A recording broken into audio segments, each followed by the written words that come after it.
then in all of the other areas that you've been teaching and sharing with people as well, because you already gave me such great pointers in terms of the relevance and the usage of it in terms of pure martial arts, right?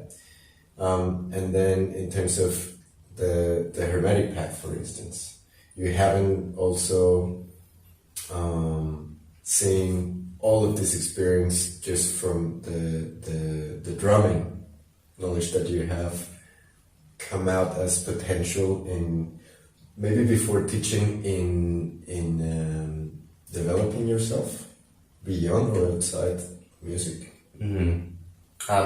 Okay, so if we start looking at it from more of the Hermetics perspective, moving energy around, that kind of stuff, listening, feeling, observing, what I've noticed is that musicians, when you get, beyond the body to the feeling scope, say the astral, musicians are some of the most naturally attuned people to that kind of stuff. Because you spend all your time, reading minds. If you're jamming, if you're a jazz combo player, you're tuning in to the people in your combo, and we all have that moment where we're playing, and then you hit the same shots as like the bass player at the same time, and you look at them and you're like, oh yeah, that one. And so there's this brain entrainment that happens, and you're sensitizing yourself to what's happening in other people's feelingscapes and mindscapes.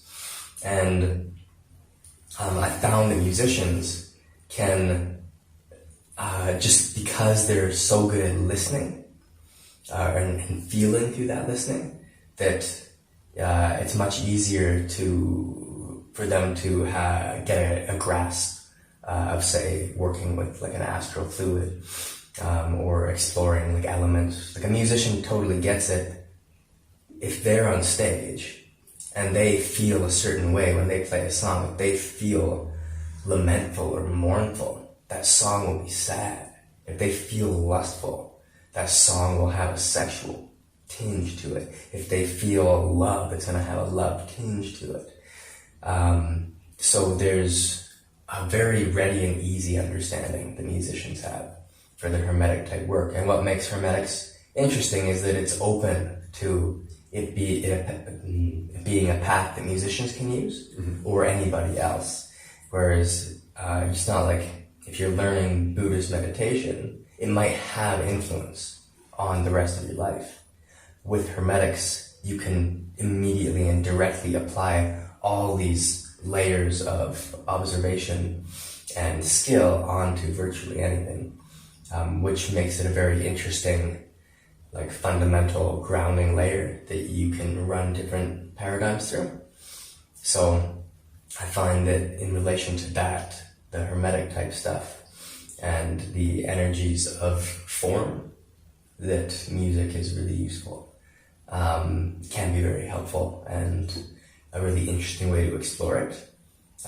When it comes to energies beyond form, as you go through past formlessness, stillness, and into whatever comes on the other side of that void, then my experience is there is absolutely no desire for interaction with music, or anything that you would use to feel anything becomes irrelevant.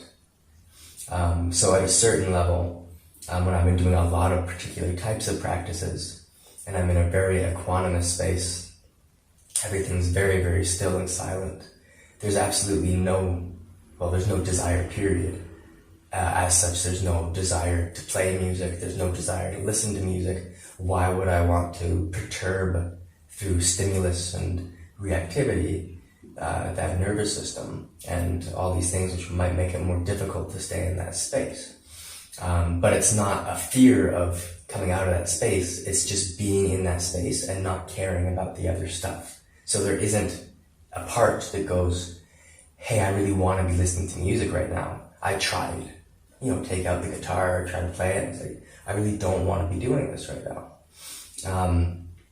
And you could look at this in two ways. One would be the absence of your own skill to release on the myriad of types of connection that music has in us and how deep it goes, and maybe the need to develop further to be able to compete and clean that out.